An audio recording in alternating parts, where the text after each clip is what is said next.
Alrighty, my friends, space nerds, welcome in. We've got a Star Citizen live to go through. A little bit of a surprise. We're here live on Thursday, unlike normally. Well, actually, we're doing this more often because there's more stuff to cover. And it is a PTU week, so we're getting into it.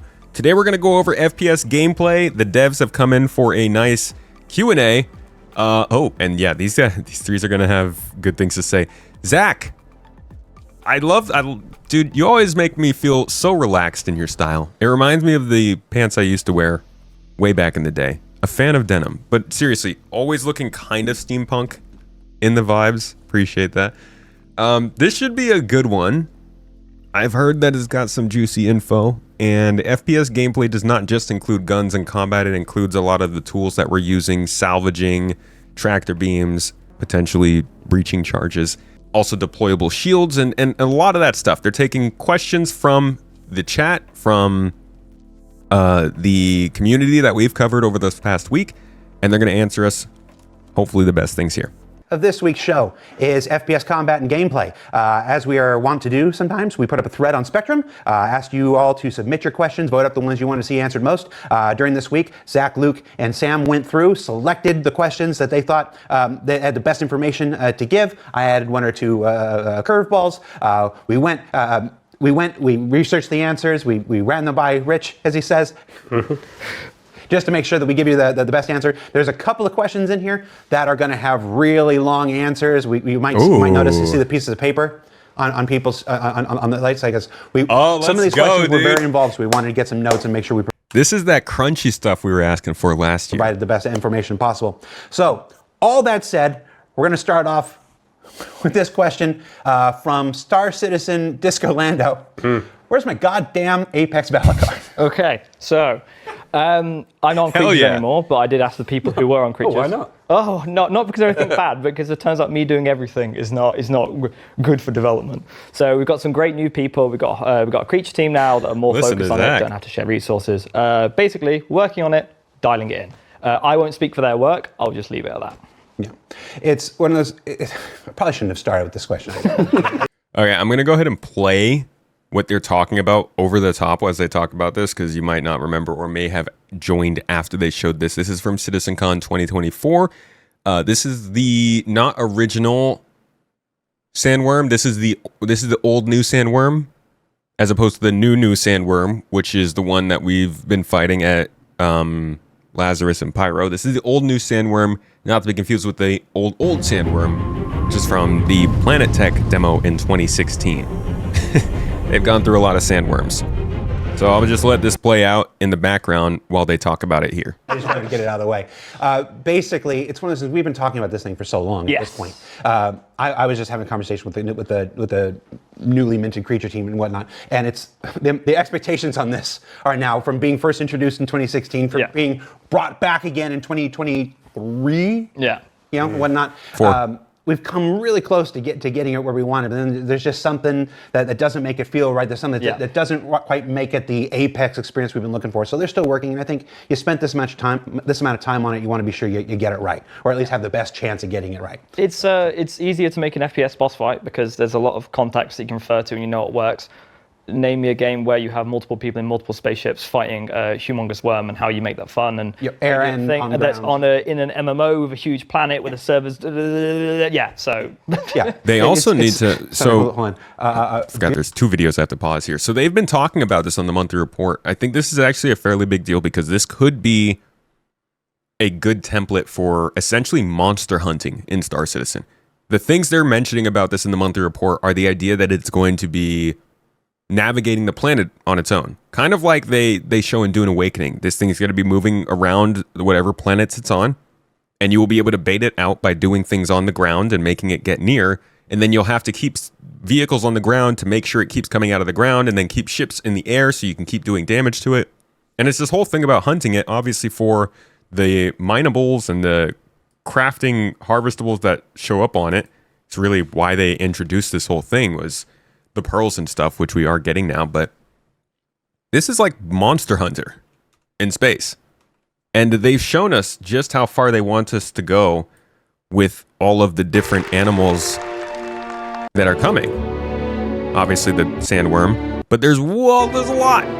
All of these by Star Citizen 1.0. All of them are supposed to have harvestables you can collect. All of those harvestables are supposed to go towards things that you can craft, and they should all be findable on the different planets in places that you would expect. So I think this is actually pretty important to nail, and I'm glad they're talking about it. Just want to, go on a tangent about that. Yeah, so. Yeah, it's somebody, hold on. Beardshire has used their opportunity to be a first-time chatter and said vaporware. Good. No, still working on it. It's just wanting to make sure it's everything we want it to be. Next question. You keep saying you know the med gun is wildly OP and then never doing anything to fix it. What's the plan for making medics actually relevant in the game long term, as it's a profession slated for 1.0, but it's currently entirely useless? So, we're aware that the med gun is very strong at the moment. We've commented on it before, and obviously with crafting upcoming, there's going to be lots of balance changes, there's going to be lots of weapon adjustments and things like that, and we're looking to address it then. But more importantly, on the road to 1.0, the medic profession, all of that is slated in to be locked in, get lots of improvements on, lots of new features with, and things like that. So, medics right now, sure, but medics on the road to 1.0 will get a lot more breadth and depth with the things that they can do. What does that mean? That is, dude. I need to know. He said a lot of new features there. Okay. Now we have this. This is supposed to be life, death, and life again after 4.3.1, which is where we are now. Generally, this is talking about having multiple imprints at once, meaning the ability to respawn places. Medbeds having different conditions like regeneration timers and UEC fees. The ability to have a regen interface or a respawn screen, some rescue beacons, as we know about those, and then just a note to first responders. I'm starting to lose my patience on the medical stuff because it really does feel like it's suffering at the expense of everything else. Granted, everything isn't pretty important. I would say everything else holds more importance than just the medical profession. But it keeps getting these weird things added that make them less and less important. And everything that we have to go off of on the medical gameplay guide for what is the future of medical gameplay is really mostly focused on respawning, which doesn't tell us much about medical gameplay. So when they go on camera and say things like, there's a lot of features that are coming to medical, it's like, well then, at least an idea of what that might be, what direction this is going for. Are people who want to be medics in this game, should they be sticking with this game or not? I don't know what to tell people who want to do medical gameplay in Star Citizen. Hopefully that comes out soon because it feels like it's taken a while. I'll go into the medic armor in my monologue as well. So. Oh yeah, you've got a big long section here coming up, so we'll get into that. Medical armor is a good, sounds like good insight. This question is probably right up your alley. You'd hope. Can you address the lack of level design that facilitates FPS PvP? We're just getting right into the questions here. And remember, they picked the question, so they're not shying away from the tougher topics here. Could you address the lack of level design that facilitates FPS PvP? To explain, even the contested zones separate people. Blue doors, timer, separate people out, making it hard to run into people. All the other places are worse. A lot of places are very linear and choke pointy in their level design, making them not play well for PvP, PvE, SC sandbox scenarios. What do you have to say? So a lot of our older locations were built with just a lot less level design resource, essentially. But what we're trying to do now is that, obviously this game is very heavy on PvE. There's always going to be PvP, that's never going to stop. And we've started building locations basically intended for PvE, and those locations are always going to be more linear. They're always going to be more set up for that, and when instancing comes online, that's not going to be a problem for everyone else either. You're going to go to a location and you know it's only going to be you, so you're going to enjoy your PvE gameplay. When it comes to PvPVE or PvP locations, with the bigger level design team now, we can actually focus on making sure that there are multiple entrances. The sightlines are actually cared for and ensured that it makes sense for multiple teams coming in from different angles, and that we just make sure that cover placement and all of that sort of stuff is up to scratch, basically. The LD team's a lot bigger now as well, yes, compared to where it was like 2 years ago. We've gained 6 people in the last year. Yeah, I don't think it's. I don't think it's inappropriate to say that level design was probably underserved. Yes. In previous years of Star Citizen. Level design has gone up immensely. It's taken like the bunkers we were running before compared to the Onyx facilities. Development. Why that is, variety of reasons, but it's been recognized in the last 12 months, and the rectification is in process. Like you said, is it doubled? It's probably more than doubled at this point. I think it's about doubled now. Yeah. We still got a few more coming, but So we recognized this challenge early on. We recognized we weren't doing enough to support it, and the fix for that is underway. I just saw a review of Starkitect locations on Tuesday, and you can see right away. I'm like, oh, these immediately look different than the stuff. Not just with the visual stuff. I'm talking about the layout, with the amount of cover points, with the amount. They said Starkitect. Interior, exterior, combined, cover spaces where you're half inside, half outside. Lots of moving in, moving out, and stuff like this. The big towers, to make snipers incredibly deadly and stuff like that. Yeah, exactly. There's a lot more effort. There's a lot more effort going in, and I think the stuff we have coming down the pipe, Rockcracker, and then going forward, the new Siege of Wars and the municipal works are going to benefit from that renewed focus on level design. Same as the Starkitect stuff as well in the future. Yep. There's always going to be a gadgets question. Any progress on gadgets like trip sensors, scanners, remote detonated charges, and so on? So I've got an answer, and it has the word Squadron 42 in, so I'm going to read it off the page. Currently, we have the deployable shield, breaching charge, and some other bits in Squadron 42, and do plan on shipping that in the PU in the future. We also have an area denial grenade coming this year as well. We plan to add more gadgets in the future, and we do like doing some surprise community wants, like the binoculars, which are much asked for. Aerial denial grenade, like a smoke grenade? Okay. That's cool. Smoke grenade would actually be really useful in this game just for marking targets. Luke, this might be wrong. I don't know. I'm guessing. What plans are there to make clothing serve a purpose when an undersuit and armor is better in almost every way? Okay. I'm not gonna lie. I mean, clothing is never going to have the same fulfill the same purpose as those things. But it's never going to be space worthy. But we are, working on combat clothing, which will have more damage mitigation. So if you want to imagine a kind of John Wick style suit, that kind of thing. But yeah, I think the main problem now is that it's one or the other. You have to wear clothes or you have to wear armor, right? And that's where Starware is going to come in and change all that, because the purpose of clothing is cosmetic. It's to dress, the way you want to look. So to just go into that in a bit more detail, you'll be able to, with Starware, have your undersuit on if you want it, and then put certain, jackets over the top, all the jackets, certain trousers, gloves, boots on the top, then armor on the top of that, and then, in future, we're going to have hoods and big overcoats that can go over some of the armors too. So all these layers. It's like we said at SitCon as well, there will be areas where you can't wear armor, so clothing and all that will have particular uses and things like that. We've talked about that in the past, like locations that prohibit it. And you have to kind of turn things into customs. So you wearing I don't think we're going to ever block an undersuit in that scenario, but it's probably more useful to wear the kind of combat clothing we were talking about. There's never been an MMO where cosmetics isn't the end game. A couple of people in chat were right away. Fashion Citizen is end game.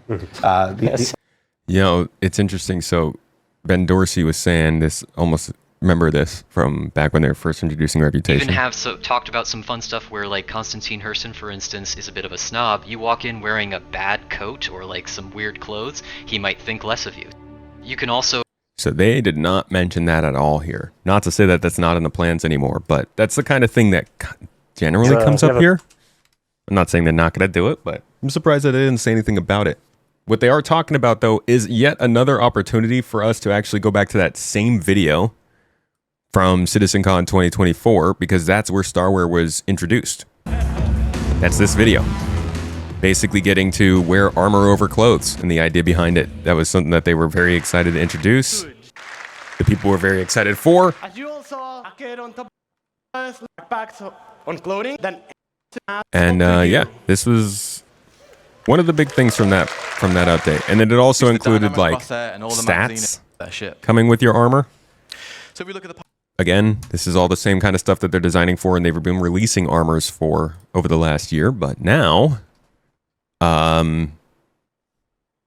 least Luke Presley's talking about it in more detail here. There's been an MMO where cosmetics isn't the end game. Yeah, a couple of people in chat were right away. Fashion Citizen is endgame. Someone said, "Is Zach showing off Starwear?" Possibly. A very early iteration. No, but it cannot be overstated. I'm really glad you brought that up. Chris, other people have mentioned for years that this idea of wanting to facilitate the wearing of clothing as opposed to armor. He hates that everybody wears armor everywhere. So this will always be kind of a goal at some point to go to. When I first saw the gotta give us suit lockers then, man.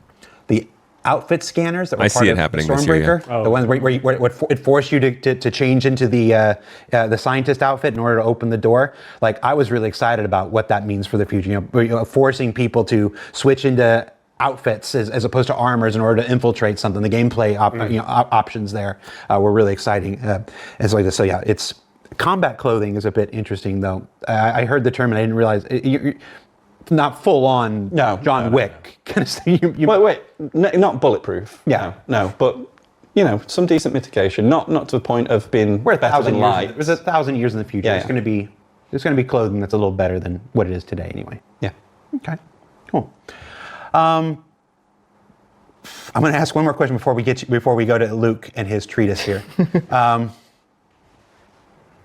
Are there plans to add spatialization for sound in FPS? I think sound plays a major role in combat, but currently we can't locate our enemies or tell if they're wearing heavy or light armor. Yes, I think this one's for me. Sounds like an FPS scanning kind of. It's for you. Oh, that's there you go. Well, that's why I don't ever really FPS scanning. I'm just going to talk for hours. Give it to us now. Yeah, I've talked to the audio team, and they're really keen on enjoying this armory factor, reworking what we've got so far, so that if you're wearing a heavy suit, you actually sound extremely heavy. But like beyond that, they really want to have the wearer feel that they're in a heavy, suit. So if you're wearing that massive radiation suit, you'll feel isolated. Like everything will be muffled around you as well. And I've generated this big list of audio I want to hear specifically on, like the stealth suit that we're going to be having. Like that wants to be the quietest sounding, because no matter what emissions it gives out and all that stuff under the hood, if you can hear your feet squeaking against the floor as you run, sneak up behind someone, that's really off-putting. So it's really important to nail all that. It's also worth pointing out that footsteps have gone through a big iteration in Squadron as well, in terms of like when you sprint in SC right now, it's you get essentially you have the heel down and the foot forward making a noise, but now it's just one foot plan. It's also reading the context of the environment as well. So if you're on railings, it will make railing noises and things like that. So we've gone from a generic footstep noise to an environmental context noise.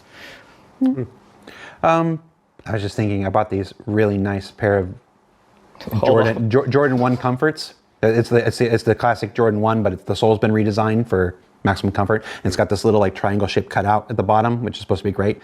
But because I don't walk normally, my gait is weird, that little triangle makes a suction sound when I walk. So I got really excited to wear them. They look great. They're super comfortable. When I came to the office, it's like every time I walk, it's just I don't wear them because that sounds like the kind of thing that you'd hear in Nick's. So here is a video where they talked about this. This is just to give you an idea of how long we've been waiting for these audio updates they're talking about. Actually, I can do you one better here. So here's some of the audio improvements. Sounds good, but what if we wanted a little more realism?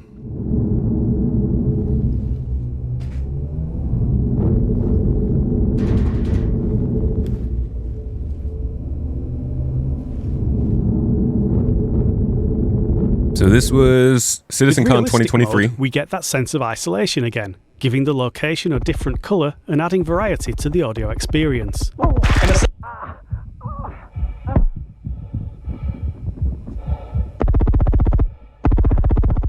Player breathing and foley are exaggerated, and other sounds are transmitted through physical contact.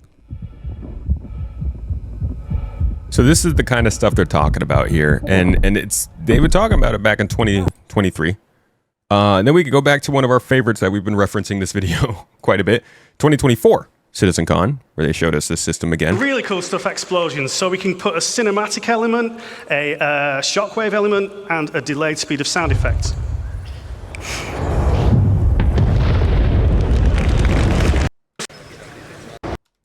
Space nerds like explosions. What can I say? Shockwave.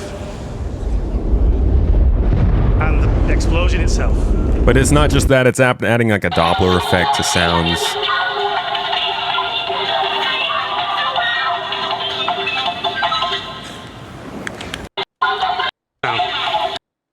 To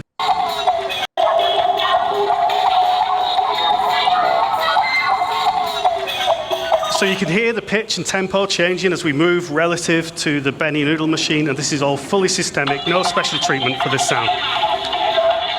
They also want to do other things like gunshots and or even just like there's a lot of audio stuff they want to do. He's not dead. They've been showing it to us for years, though. Here is the original. One of the original pitches. This is again 2023 CitizenCon, Inside Star Citizen. Put simply, so before they started calling it Star Audio. To vibration, and in terms of our tech, it's the sound that they make as a result. We're aiming to fill a gap that currently exists with certain things not dynamically responding, at least in an audible sense, to player input and events transpiring in the world.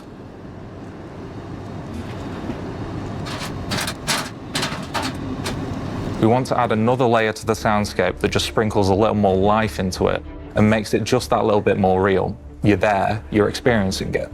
Our new tech allows us to quickly create resonances around points in the world. You see in the top left-hand corner, they call this Claudius. This was the original version of Star Audio. Around those points.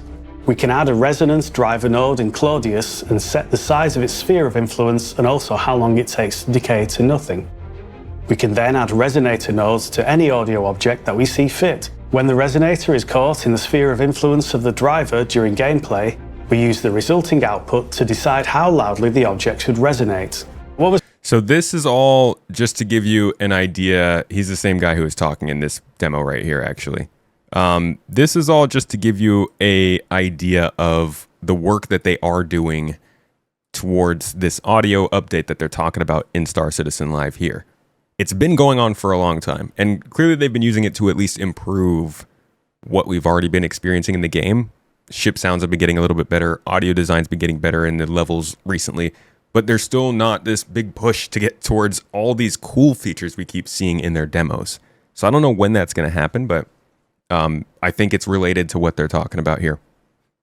Floodgates? They're indoor shoes now. I can't. And I get other people to check them out. I look online. Nobody else has this problem. It's just I walk wrong. Is there a leaflet for that? I don't know. No, not for that one. If you want to sell them, there's some people who pay good money.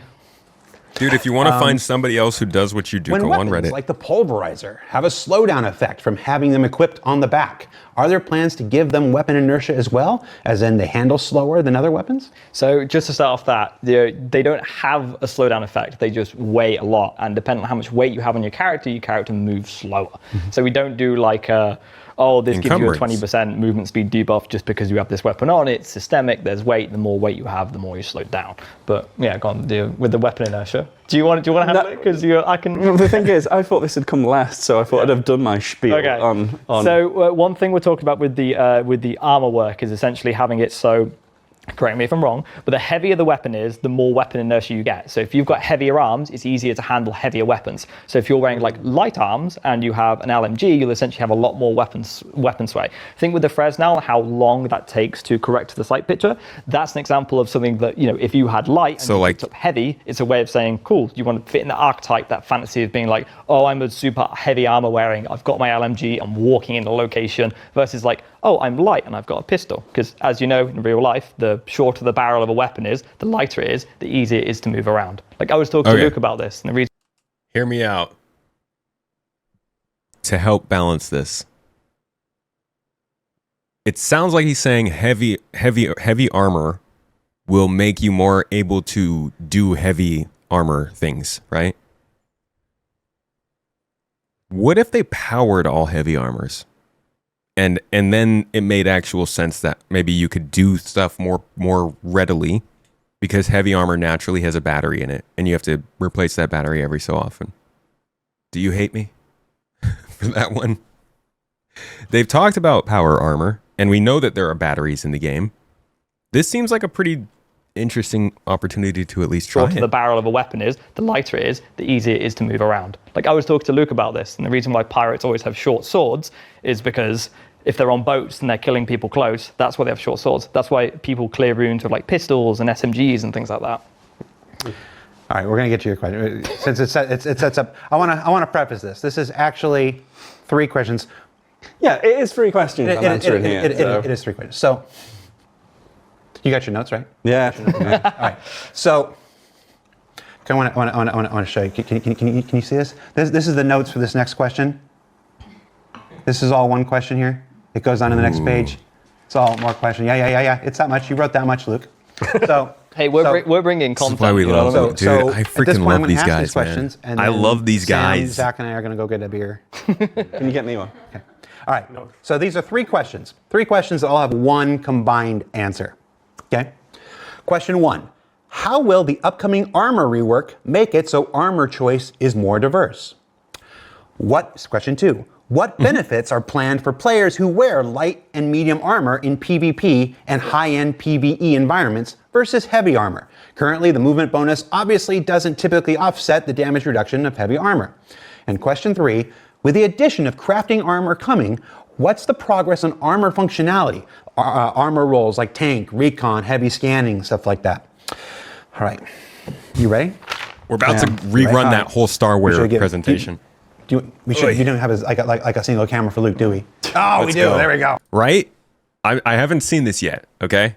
But I feel like what we're about to see, or what we're about to hear, is going to be a whole bunch of this. They have fantastic mobility.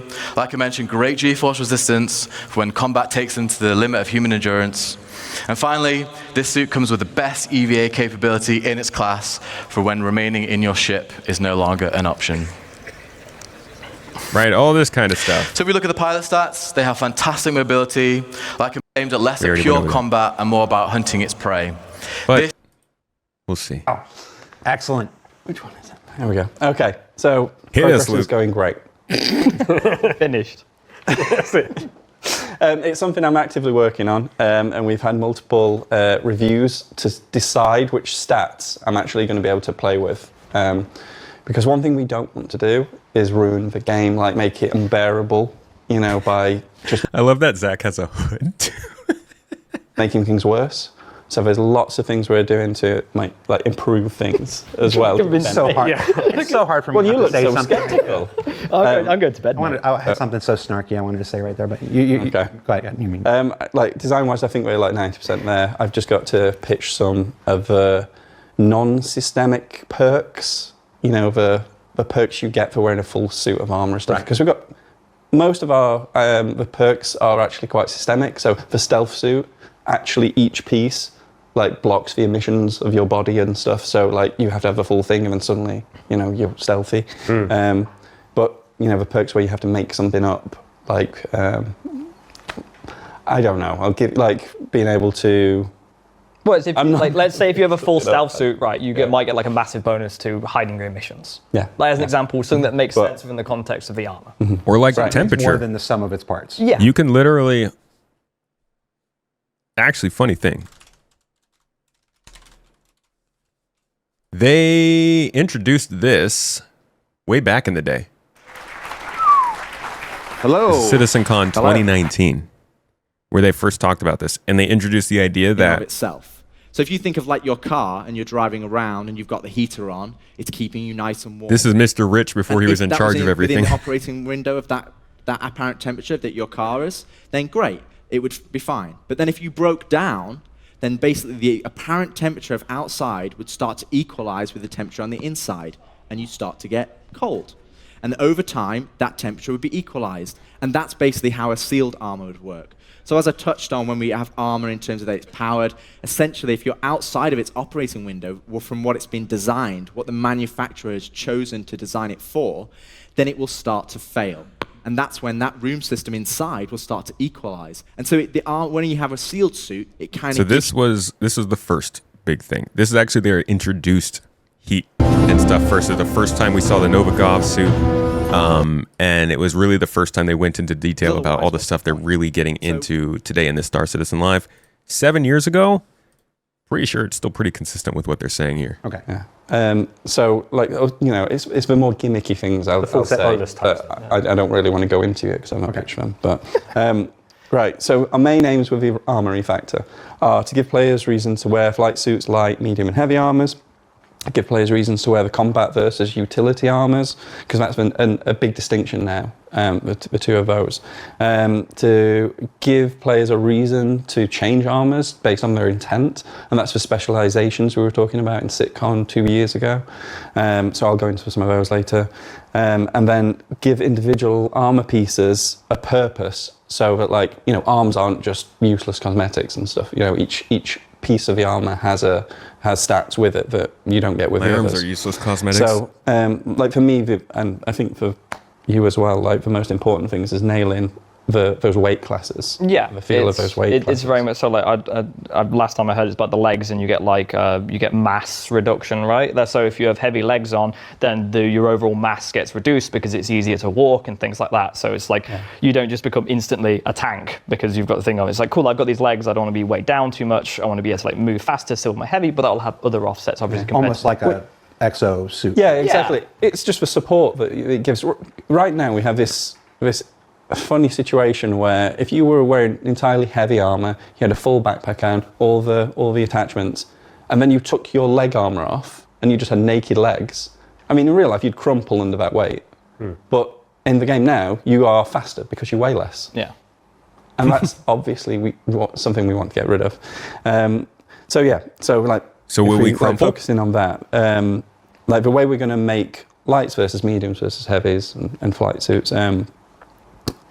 like very different, and actually a choice you make is there's damage mitigation. We're going to up the damage mitigation on mediums and heavies to give you a higher TTK. Beyond what they are right now. Beyond where they are now, yeah. Like, it's obviously offset with crafting and the improvements that come with weapons. So. Yeah, so me and Deck, who was on crafting, are in this interesting situation where obviously you only have between 0 and 100 to play with, and we're having to like meter out and share the percentages we can go up. Yeah. So I can go up to this, and then crafting will take you up to this. Okay. So yeah, that's an interesting thing to have to take into account. You can build better weapons, and you have to be able to build better armor. Well, yeah, that's the other thing. It's a constant arms race, yeah. Or you just hit with or a legs race.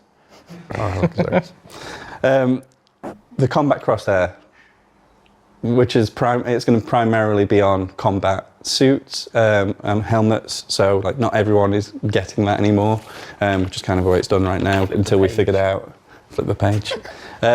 The ability to have your MFDs cast to the visor, which I think everyone has right now when they sit in the ship, that's going to be for flight-specific helmets. How about mining? Ship handling as well will be impacted by wearing medium or heavy armors. So that means that salvage should tell me where to put breaching charges. Mining should tell me where to place gadgets. It should automatically scan minerals. Like, I definitely want to see a lot of this kind of stuff put into armor. Your inputs are slower, so if you make a hard turn, it will take it slower if you've got medium and heavy armor on. G-force resistance. And G-force as well will be lower in those suits, so you'll pass out quicker. We're also increasing the G-force tolerance in things like the combat and racing flight suits, so it's not all just a negative. FPS radar, when that comes, that's going to make a huge difference. It's between the weight classes for a start, because bigger things, they're noisier. You'll hear them on your passive radar. A good example is combat helmets are seen as the default right now because they're the main archetype that we have online, but that will make more noises and emissions. So you'll get less feedback, but then you'll obviously be quiet and less picked up by radar and scanning and things like that. Yeah, if you wear lights, like you'll all have the same strength radar, but being light gives you the ability to get so many meters closer before you're picked up. Man, that'd be interesting if the passive noise that your armor makes just as it's running is enough to differentiate on a obviously not your ears, but your suit's ability to pick up the audio waves. And we keep alluding to this, but I'd say the most important feature is the mass mitigation, and that affects the weight affecting the player. Like you weigh more, obviously, the whole thing together weighs more, but if you have like heavy arms and then a heavy core and heavy legs, and then you've got a railgun in your arms, right? That'll be fully supported, no added weight to the player.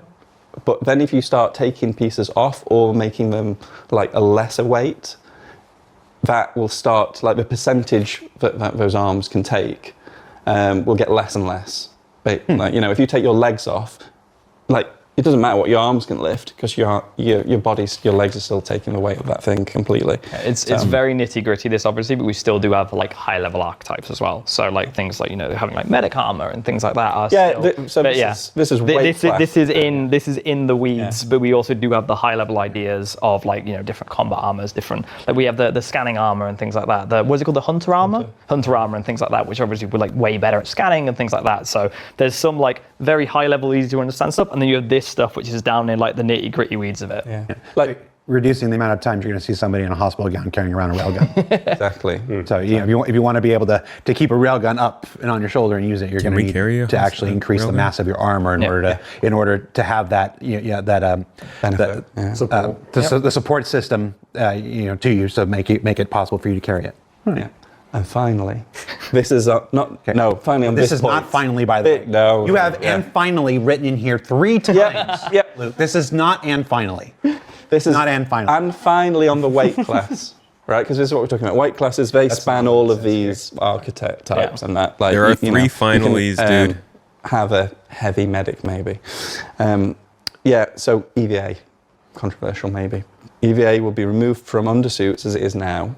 So everybody having it, and put on some but not all flight suits and cores. Boy. And I think that one's going to piss some people off for sure. We're introducing an EVA backpack for those who don't have EVA built into the suit, or if you do have EVA built into your suit and you just want more fuel and more oxygen, you can also put that on as well.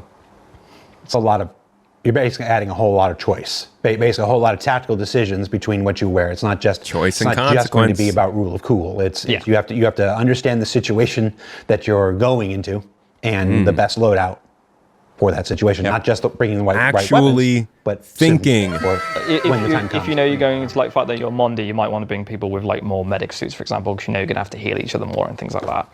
I'm gonna get so screwed by things like this. If you don't have EVA, you just bring your fire extinguisher, right? Yeah, that works. Yeah. There's also 0G push and pull. Where's that, guys? So that's weight classes. There's a difference between combat and utility, that's a big difference, and that's mainly down to the mass mitigation, which you'll have more of on the utility. That will mean that combat armors are lighter to start with, right? But the moment you start loading them up, they get slower. Whereas utility armors start heavier, and then the more you load them up, the more they can take. So you kind of keep the speed you're running at with those. Okay. Whereas if you streamline yourself in combat, you'll always be faster. And also, does that mean I slick my hair back, shave my legs, and I'll just have the best sprint speed in Star Citizen? I want leg shaving gameplay. Star razors. Write it down, Chris. Different types of utility armor then. Yeah, there's loads. Yeah. Which I will jump to now then. Right. Flight suits. We've got racing flight suits. Amazing G-force resistance. Really good environmental resistances. So if you're racing in a car on all kinds of planets, you'll be fine. And I hear that's the flight suits getting their G-force resistance is not necessarily a far away thing. No, I think Yoga's working on it very soon. Yeah. But they have no radar. Somebody asked if I think Starware is coming this year. Just to confirm for you, I do, and that's mainly based around this most recent monthly report, which we covered on the channel just in the last couple days. Here they said that they are polishing assets and working through art debt on Starware. I've heard some people say that this sounds like the sort of thing that means it's far away. I think this is the sort of thing that means it's close by. If they're working on art debt, in my opinion, that means that design work is pretty much wrapped up, which we just heard Luke Presley practically say. And they're just trying to update all of the assets so they can release along with Starware. Interestingly enough, one of the assets that just got updated art-wise is indeed one of the old armors, a light combat armor. So these could literally be the art debt updates they're doing in preparation for Starware. Not saying this is like a 4.7 branch or even a 4.8 branch thing, but as he's saying here, Yogi is working already on working in the stats from Starware. Luke Presley said he's working on the design work, and he's 90% done with the design work on the actual ability to apply these things. And I don't think that was on Chris's letter, but it definitely this is feeling more like a this year kind of thing. He's working on it very soon. But they have no radar. They're like super stripped down, no EVA, and really poor damage mitigation because they're basically just kind of levers. Combat flight suits, which do have EVA, they have better damage mitigation, bigger inventory, but slightly reduced G-force and poor environmental resistances because they're made for space. Right. Then you've got the combat armors. You've got the assault armors, which make up the majority of our armors right now. If you want to put new stuff out, you've just got to have a crosshair at the minute, otherwise it doesn't feel as impactful. But obviously that'll be revisited when we get more archetypes in. Yeah, it's definitely our biggest 2024 section of armors we currently have. And these are the pure combat armors. We've got the best absorbing damage, good radar for fighting humans, and but they'll lack EVA. Anything with a emission of kind of IR and EM. But it's not resource. They do not have resources, so you're not going to be finding minables with those. Stealth armors, again, we've talked about. They reduce emissions and sounds. What you read in the red pen. I haven't seen how much is left. See, I think I can find stealth armor here somewhere.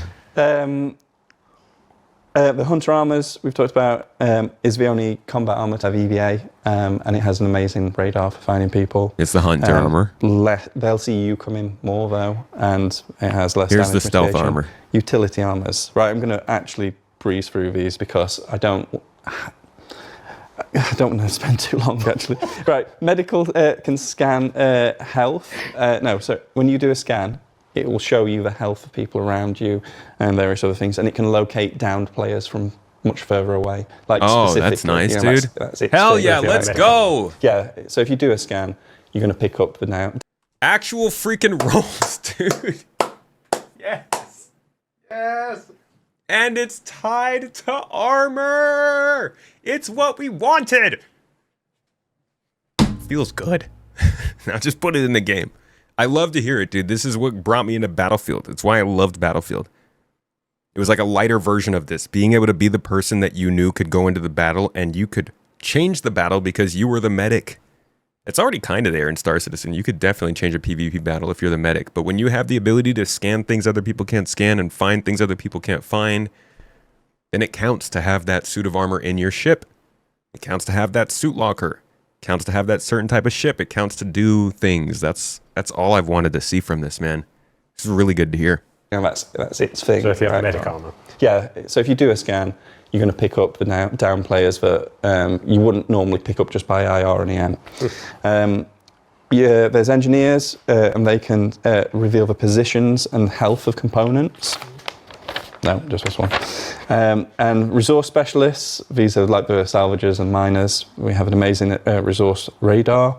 And hopefully we'll reveal details about minables that you would otherwise have to go up to and scan, like from a distance. So you can be on the surface or whatever, scan, send your ping out and see the things. You don't have to go to it to find out. I'd say it's more for being in caves where there's that kind of distance. It's still a distance to go, but if you scan and then focus on a rock that is 50 meters away, you might get some more information than that otherwise you would have to. Yeah. And then you've got the Explorer, which is like the jack of all trades. It's got kind of good utility. It's got the crosshair. It's got good environmental resistances, and it can scan resources. Its damage resistance is fine, but it's not a combat armor. And then you've got all the other kind of very specialist things. You've got EVA, heat, cold, and radiation, and they hopefully speak for themselves. So they're going to categorize all the armors. Thank you for everyone who's still here. This actually goes back to, let me look up one of the videos you were watching in 2019. This one. You can see they were already starting to make these categories. This is what it looked like in 2019. Whenever somebody says Star Citizen has a lot of combat gameplay because combat's all they've had, this panel sums it up. At 2019, The only ideas they had for types of combat or types of armor were combat and utilitarian. And utilitarian was like one combat. I think this is the TCS4 maybe, or the True Def. And then that's it. It just didn't exist. We didn't have salvage at that time. We had barely gotten mining. Cargo hauling and stuff with the tractor beam wasn't a thing. It's just now started to become a thing. But this is the categories back then. Now Luke is laying down what the categories are now. It's a lot better. No, I really I appreciate this, Luke. It's a huge spreadsheet. It took me forever. Yeah. I like it, dude. Thank you. How is obviously we've been talking about some aspects of what you've been talking about, which you just talked about. We've been talking about for 2 years now. Yeah, that's true. Do you want to give like a general progress? And I'm not saying a win. Don't answer a win question. Like I said, I think like 90% of it's done, and maybe even more. I've got a few more things to clear when it comes to those perks. The things that make them stand out. 10% of the work, 90% of the time. A little gimmicky, right? All this that I've talked about is signed off, right? Once I've got those perks sorted, it's just off to code to do estimates, and then we see where it fits. Okay. So still in the design phase. Still in the design phase. I've run this all by code, and they like have ballparked it, but okay. I think it could be an end of this year. Still be a this year thing, but that definitely pours a little bit of cold water on it. That they still have to get to coding. What I've realized though, over the last maybe year or two of monthly reports, is that actually a lot of the stuff that they release for quarters doesn't get a lot of work done until like the last 3 months before it comes out. And you can actually tell that by looking at the preview channel versus the release we're getting. The preview channel UI we got for crafting is so much different from this. You can see a lot of work went into it over that last month or two. Yeah, they still have 9 months. We'll see. Sam, how has the new focus on dungeon-style content, we call them operations, but the question says dungeon-style content, changed design goals for FPS gameplay? So the quick answer is they haven't, really. We've changed what content we are trying to make currently, because before we started making the dungeons, we didn't really have any. And we've been taking a lot of time to try and start constructing these more defined locations where we want to take players through an experience. But that doesn't mean that we're going to stop making any of the other sort of more contested zones, PvP-oriented areas. That's still very much a thing that we're focused on. It's just we're trying to counteract the amount of content that is just general outposts versus defined experiences. We want to basically go from where previously we made locations to show off features to just making locations that make use of features, or just cool locations. Because I wanted to make a big ring station that you can ride a gondola around, so I did it, and that's coming out this month. It's so sick. It's freaking sick. The rock cracker station's really cool. It's cooler than I thought it was going to be. Let's talk a little bit about rock cracker. It's a little off the topic here. Folks who are in PTU, are seeing that there's essentially at this moment there are 3 kind of different versions of these breaker stations. Yeah. There's ones that don't currently have a rock in them, and those will be for a variety of sandbox missions that actually come online about 2 weeks after 4.7 releases. Okay.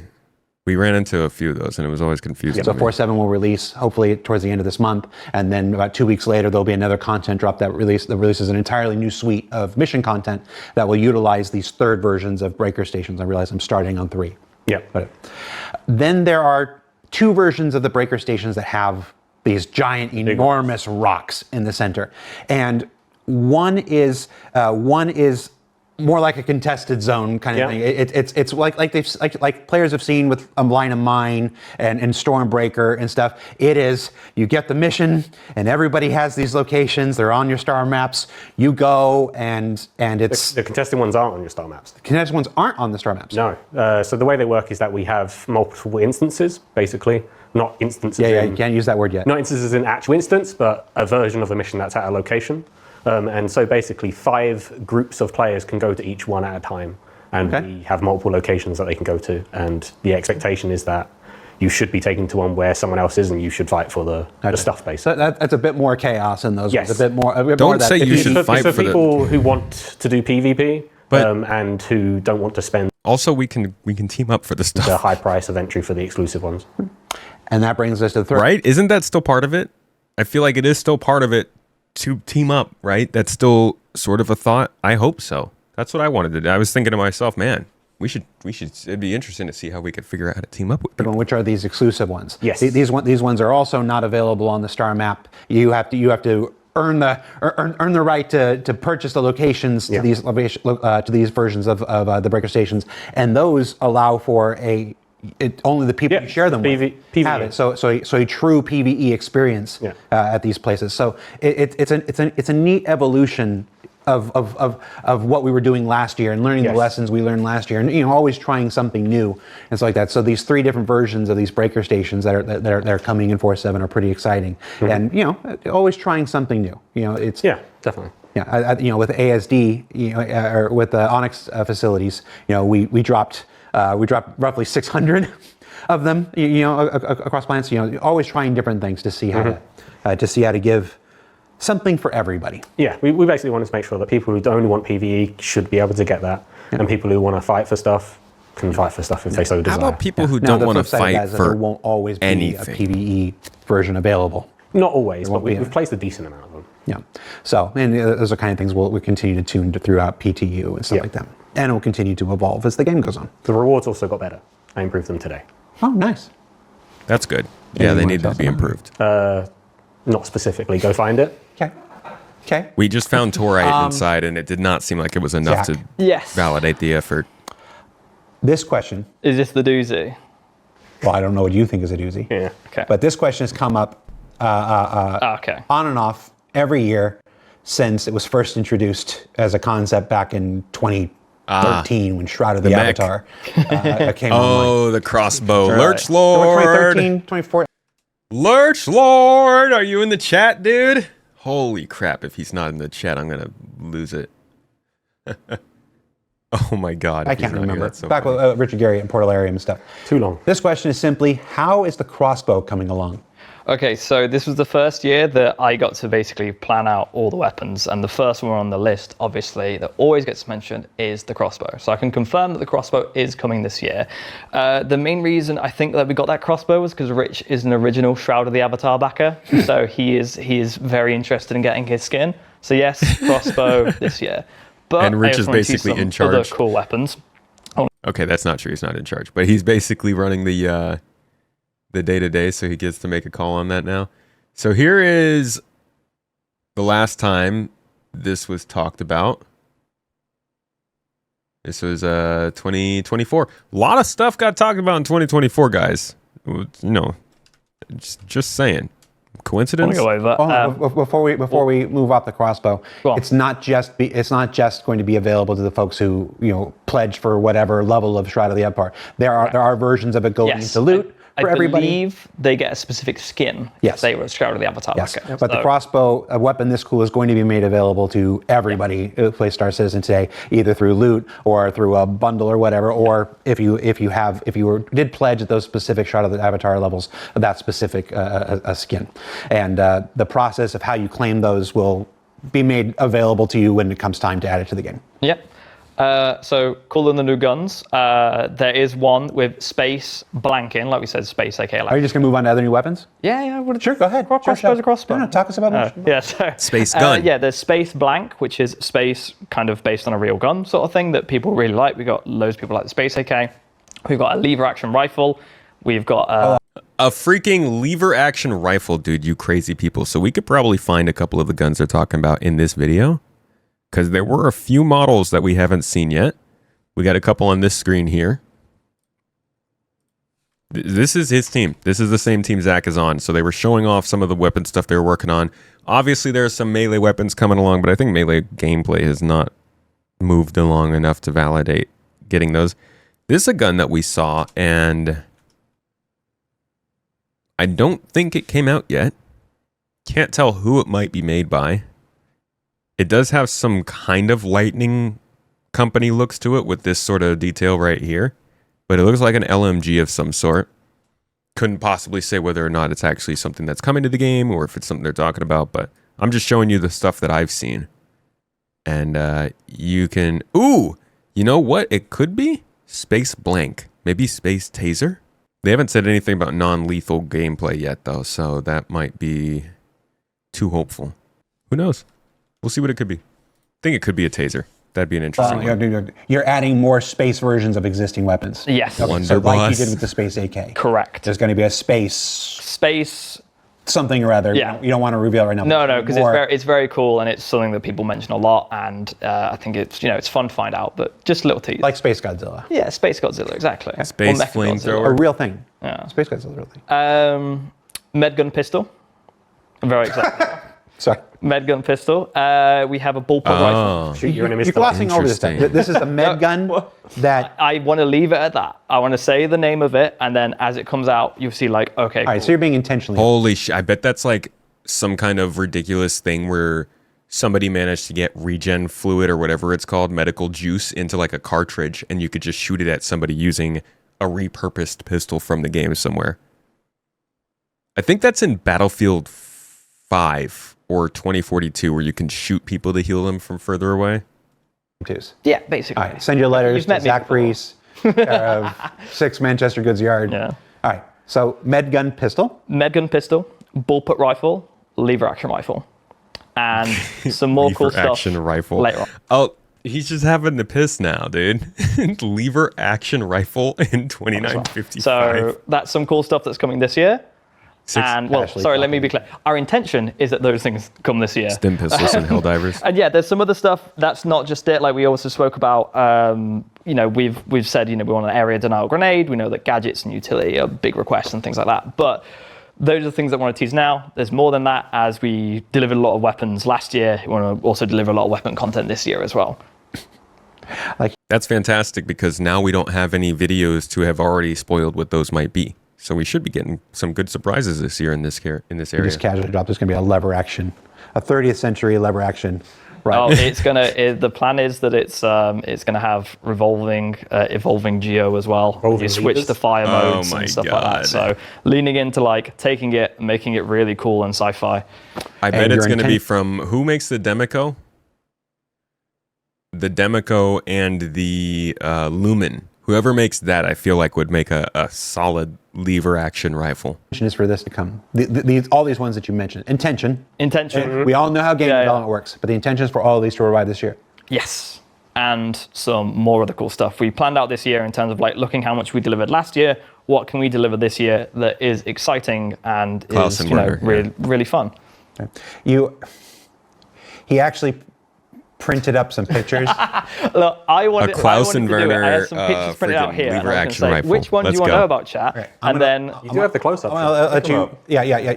Give me one you want to show. Okay. Just give me one you want to show. There's a really dumb... you know what the top one is, but this is a hint. No, over here, because we got the close-up camera. Okay. Come and bring it to me. Don't drop your microphone. I won't. There you are. So there's a hint on the bottom of what it is. A hint? This is the picture. Go to the close-up. Go ahead. Let's see if it works. Okay. This is what he brought. So this is I'm assuming a space lever action. Space lever action. And some railroad tracks. Train track? And you'll have to figure out what that one is. Mixed tracks? Track spaghetti? Track pile? Tracked shotgun? Is it a shotgun with treads? Does it somehow transport itself? What planet is he looking at? Okay, he's looking at Bloom, so it's going to be pirate related, kind of like the space AK. God, I have no idea what the heck to guess. Rails? Railgun? Shotgun railgun? Lever action railgun? Dude, a lever action railgun would be insane. I'm sitting here trying to freaking... A fence. Come up with some kind of... No, come back. Oh, you want me to pick it up? Oh, no, don't sit on it. Just go sit down. Okay. Jared, no. Sit down. Insaint 666 someone says got dumbest thing ever. Someone got it. Mom? Okay. And that one is stocked, not shouldered as well. Oh, well, that gives it away. Chat Chat, you got it. How did they get it? That's actually really cool, dude. You know what? We are not subtle. I can't believe that my puzzle was horrifically obvious. It was, I'm just dumb because I did not get that as fast. Speaking about a MedPen gun. One of my favorite rail guns of all time. Can we have the MedPen automatically switch back to... I'm sure nobody would have guessed that this was my favorite railgun in an FPS game, but I really like a good underslung rifle-style railgun like this. That should be fun. ...to the gun after being injected, like it already happens in Arena Commander. Yes, that's one of the options that we do want to add. Okay. Yeah. So next week, or? Sooner than you hope, but further than you'd expect. Good. God, sometimes I say things that get me in trouble, and sometimes I say things that I want to say things that would really get me in trouble. Let's see. Any progress on FPS item wear and tear, like armor tear or weapon misfire?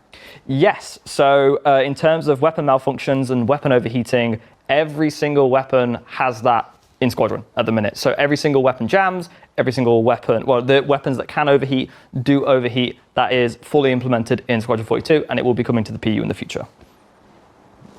Okay. Wait, that was just a question about weapons overheating, right? So, item wear and tear, like armor tear or weapon misfire? Okay. Yes. So in terms of weapon malfunctions and weapon overheating, every single weapon has that in Squadron at the minute. So every single weapon jams, every single weapon, well, the weapons that can overheat do overheat. That is fully implemented in Squadron 42, and it will be coming to the PU in the future. Okay. So we also have something on that. That's actually a 2023 kind of thing, but they definitely covered it in this same section. We talked about weapon wear and tear. This includes both cosmetic wear and tear, but it also means that your weapons will start to break down and stop working. This is because eventually you have to lose stuff, or else what's the point of crafting? Now worn one in the big window. And you can see the visual effects. It's belching out smoke here because it's very worn, right? It's telling you, you know, it's time to get this one changed. And you should be able to hear the audio as well. It's get growlier. Okay, on to some consequences. So it's not all visual, so we're going to start with misfire. So the first thing that's going to happen is you press the trigger, your gun doesn't fire. The second thing that happens in this video, you got... Personally, I hate the idea of smashing a key on the keyboard over and over, but I do like the idea of taking care of my stuff. It's something that I always like in series like Metro, and even, I don't know, like Elder Scrolls does this kind of thing. I hope you guys know what's happening. So he goes, and then it goes click. That's the bullet getting lodged in the chamber, right? So we got to fix it. So it's telling us to fix it. We're hitting the button, our enemies fire. So this is gameplay focused wear, but there's also the cosmetic wear that we've been hearing about for a long time. Simulation of dirt accumulating over time on the same rifles we saw before. But in the actual game, this would be based on your activities and the environment you're in. So if you're running around in a sandstorm, you're rolling in mud, you leave your gun outside proper storage, it's going to accumulate dirt, and that's going to increase the rate at which it wears. So, and this happens for armor and ships faster too. It will wear out. It's going to be a pretty... True for other biome accumulations like frost. Other biomes. So let's take a look at this one.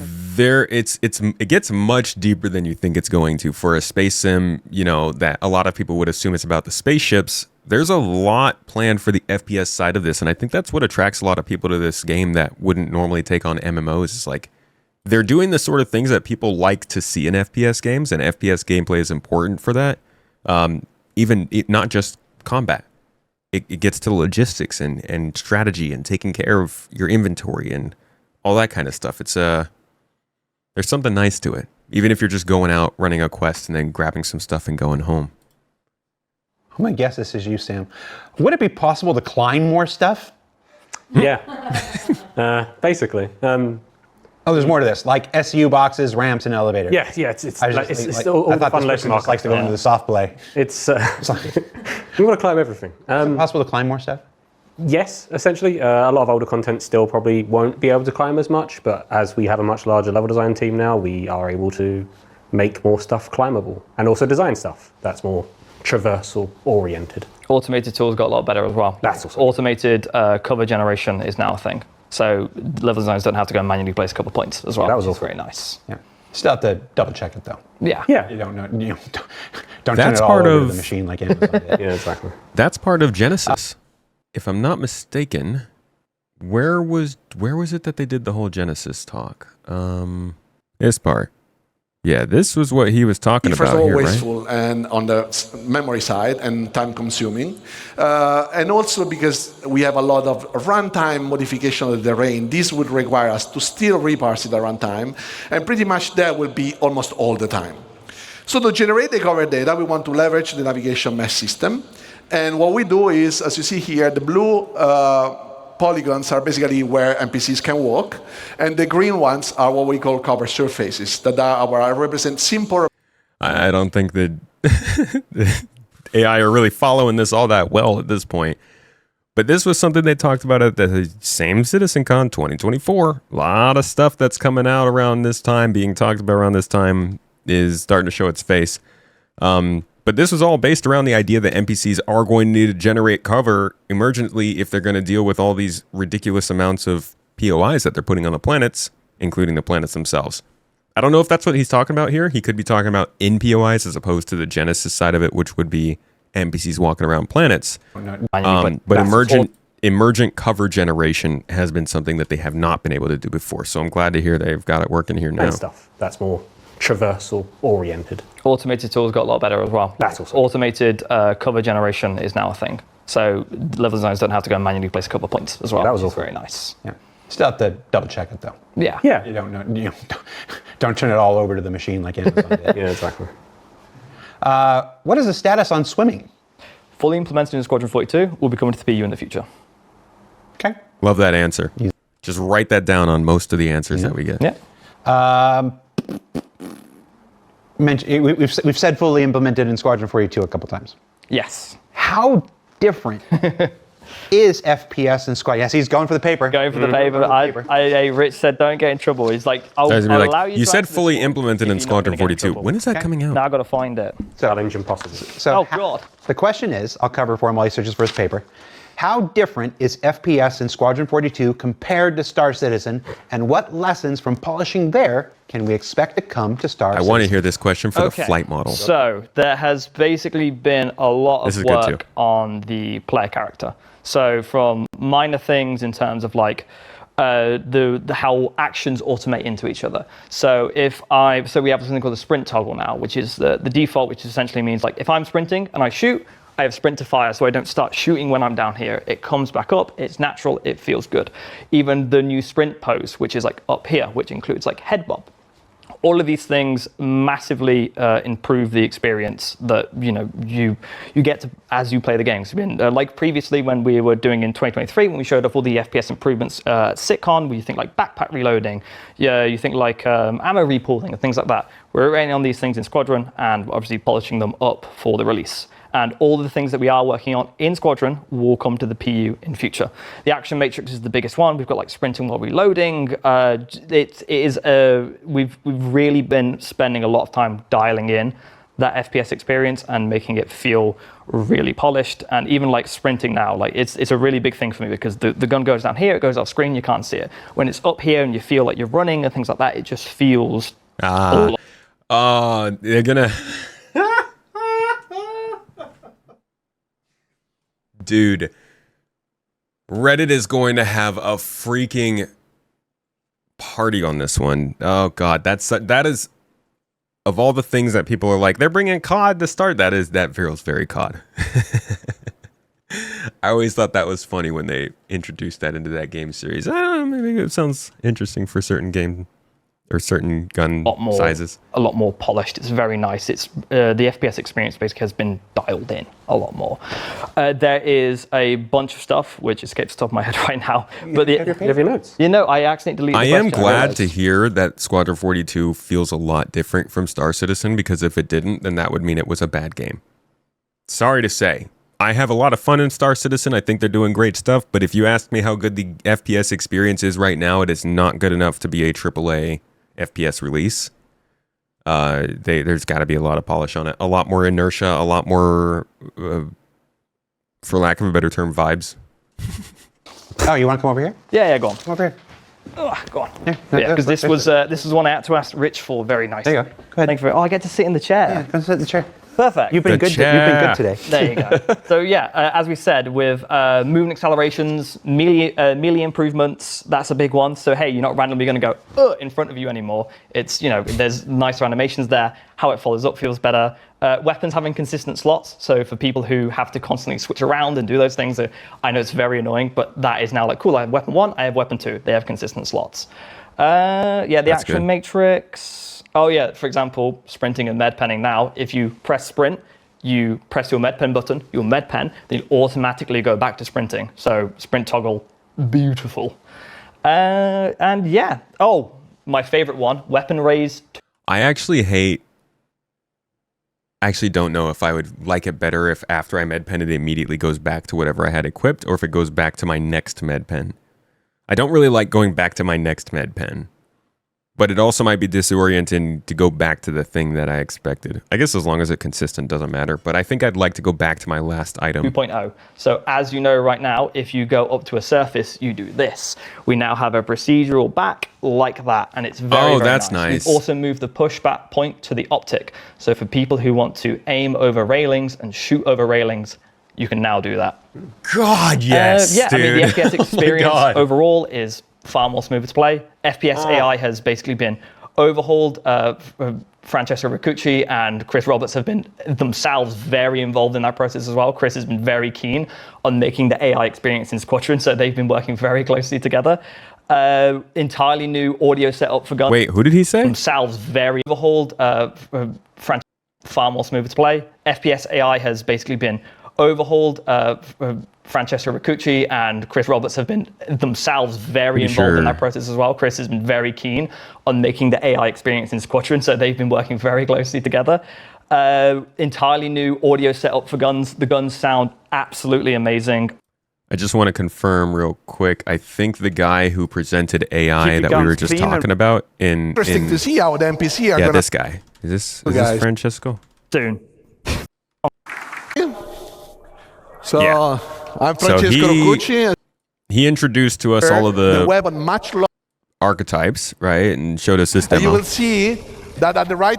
And then I do believe that he also showed us the. Everybody, benvenuti a CitizenCon. You recognize the voice. Okay. So clearly he is very, very heavily involved in AI. Where are we today? And he's doing the AI on Squadron. Did they not put his name on the screen? Oh, I guess it's right here. Okay. So yeah, he's been doing it consistently. The audio work on them has been incredible. Not just the sound that you hear, but also the mixing. So that's basically how loud shots are, how they feel. So if someone's down the other hallway and they're firing, it sounds like they're down the hallway. And it is honestly gorgeous. And yeah, all of that is planned to come to the persistent universe. When? Better than you. Perfect. He didn't even have his eye line right. He kept looking at himself on the screen. You gotta look at the camera like this. See, you gotta look down the camera like this. But he spent the entire time. He wasn't talking to you. He was talking to himself the whole time. We've got a question in here. No. Go back. Don't trip over stuff. I'll try. He's like, no, ain't nobody taking my job. You kicked my cable out. Oh, damn. It's all right. Talk amongst yourselves.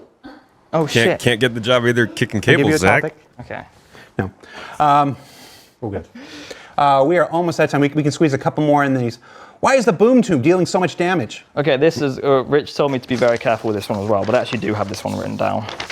Because Rich said you can't say, oh, it's not. So why is the boom 2 dealing so much damage? Well, basically, as we said, we're going to be looking at balance, we're going to be looking at damage and those things, especially with crafting coming more online, especially with armor coming more online, like you said, with the heavy armor, with the max resistance and things like that. But the hardest thing with the boom tube, obviously, is the diversity of vehicles in the game. The diversity of the health between a light fighter, a ground vehicle, a heavy vehicle is, it's a complicated game, especially when you mix all those things together.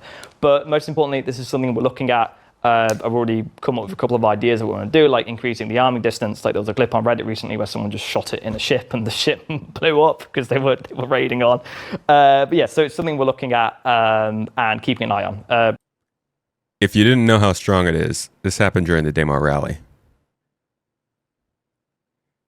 That's a one-shot from the boom tube to take out a wolf.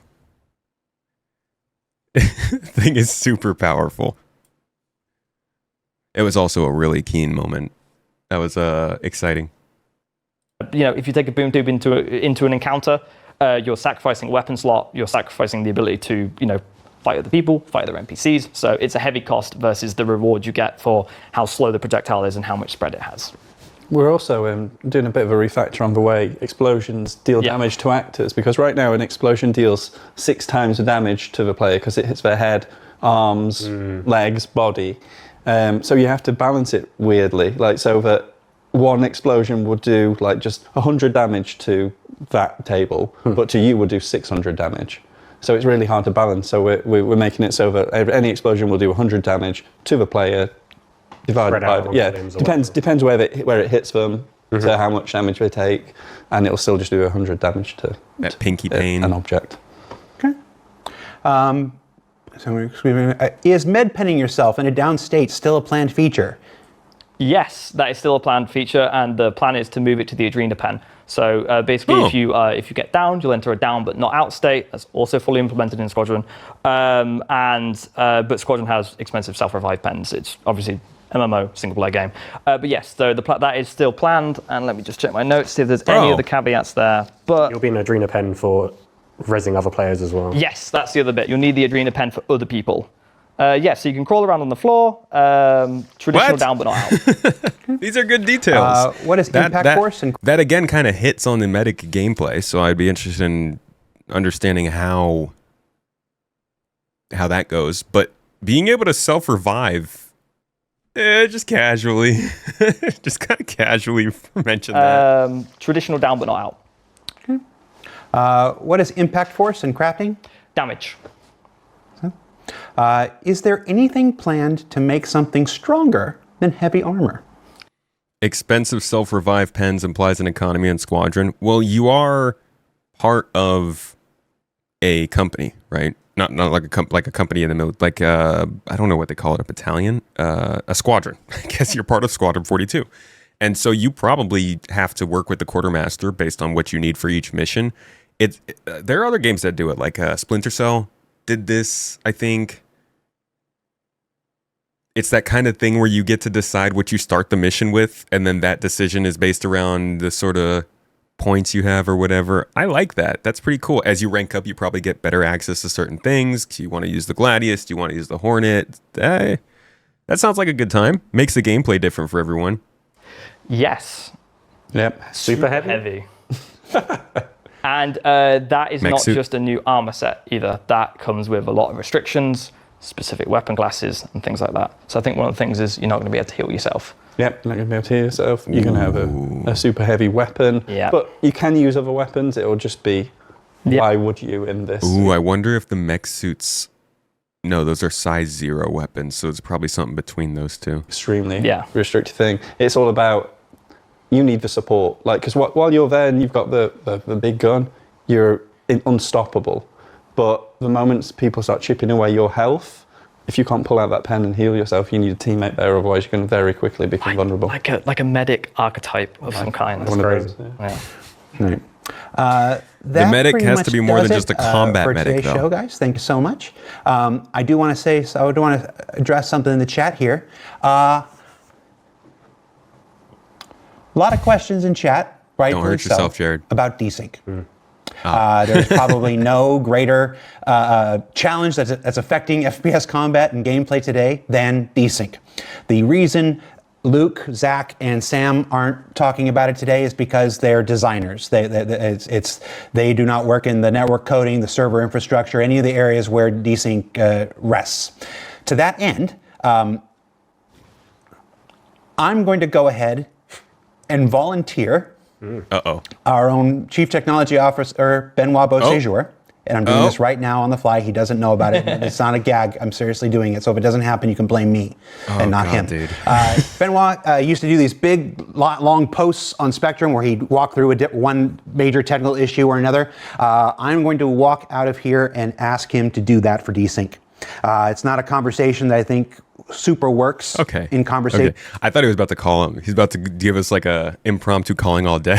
Like this. He's also one of the only people at the level to have the full overview and umbrella look at everything involved that contributes to it. So I'm going to ask him, and I'm going to go ahead and commit him and say yes right now. I still have one or two favors to call in. Did he do it? So I don't know when that's going to happen, but he's here. He lands here on Saturday. The first time I see him, I'm going to ask him to make this a priority and see if we can't get this going. Because I agree with you. I think it's an important thing. And I think the best way... Wouldn't that be crazy if he had already done it? Because this only came out like, what, 5 hours ago? for us to talk about it is probably in a detailed post where, people can reread and read the information and parse the information. So we'll see how successful I am at that. But my promise to you is that I'm going to try.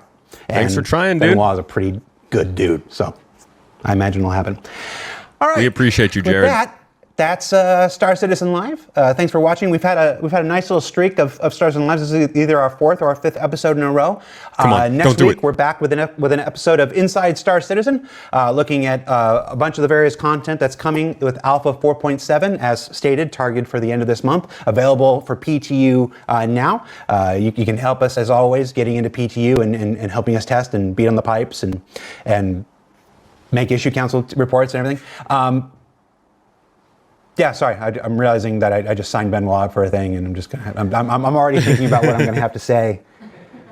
Nobody say anything publicly until he hears it from me. Like I'm realizing he's now. It's too late. Going to see it on Reddit or something. Yeah, like it's probably already reached him before he even got to this point. Jared, there is 2 days before you. I guess 20. You needed to have this text message already written out. Hold on. Canada's a few days behind. Hold on, we're gonna throw Hail Mary, guys. At Benoit. He's got to get out ahead of it. Stay with me. Is he gonna call him? We're gonna try calling him right now. Oh, he's gonna do it like dude. Yeah, that's definitely what time is it in Canada? A moment for pause. Let's see. It's Montreal, right? Yeah. That's seems with like access to the camera. 5 hours behind. Oh wait, no, it's 4 I think right now because of the daylight savings. Oh yeah. That'll be all right. Let's see if he picks up. I'm not, it's not a gag. We're calling. We're going to try. Hi, Benoit. Can you hear me? Oh Hold on. God. I'm mute in case. Can you hear me now? Don't put him on the camera. We are live on Star Citizen Live right now. Sweet. What's going on? We just did a feel show like Benoit is one of the only C-level people that you could do this to, and he'd be like, all right, let's talk it out. I love Benoit for that. FPS combat and gameplay. And the overwhelming topic in chat was about Desync. Oh, yeah. Yeah. So I volunteered. Remember those big long posts you used to do on Spectrum about a really important topic? Yeah. I volunteered you to make one of those. Okay. And then on Desync specifically. Yeah, on Desync specifically, and what's causing it, and what our efforts to fix it. And like I realized it's like when your dad calls you for some or texts you for some tech help, and then you're in the middle of answering him, and he calls. He's like, "Hey." I want you to hear about it on Reddit first. Okay, cool. So just a deep dive. Just a deep dive on Desync and why it's happening. All things Desync and networking. Yeah, I think it's important. How hard can Sounds it be? good. We'll do it. Sorry, can you hear that? Can you say that again? We're good. I'll do it. All right. Thank you, Benoit. Thank you, guys. All right. Have a good one. All right, bye. Bye. Just put a gun to his head. Imagine if he was just like, "No, Jared." From you again. Yeah. He's never answering a call. No. That's it, chat. I just used up the last stroke I got. So thanks for watching. See you on Inside Star Citizen next week. Take care. Red. Check out the weekly newsletter tomorrow. There's something cool in there too. Bye. Oh man. I mean, it's not like Benoit couldn't say no there. Not at all. That was not a forced situation. Either way, I'm glad he's going to say something about it because the desync does suck. And I can't wait for it to be fixed. Folks, I got to hop off and go do some gameplay. I've got more writing to do and recording to do to get the 4.7 release video to you guys next week, and also a little video about looting I'm working on. So, and Mrs. Tomato said I have to eat. I hope you all enjoyed this. I don't really have much more to say. I talked the whole time. We went through a lot, so I will leave you with this. There's clearly a lot more to the FPS gameplay than they are showing, and I think that falls in line with the whole game. There's a lot to this game that we don't have and that doesn't get talked about even though it's being worked on. It doesn't show up in the monthly reports, doesn't show up on the progress tracker, doesn't even show up in all of the Star Citizen lives. I'm glad that we got to hit the FPS gameplay team on here today, but there are a lot of teams. A lot of teams. It's a freaking ton of teams on this in this company. And you can just scroll down through the progress tracker and see. Now, a lot of these are archived. They restructured the company, and that's why these are all archived. The teams are ordered differently. They're now more kind of within the gameplay pillar. But it just goes to show how much stuff is being worked on that we don't know, and it's annoying to not know. I do agree, but it's important to remember that there's a lot of moving parts, and even if it feels like you're getting an FPS edition, it doesn't mean that the whole game's going to be FPS. I even made some quips during this episode. It'd be nice to get places that just didn't have combat involved.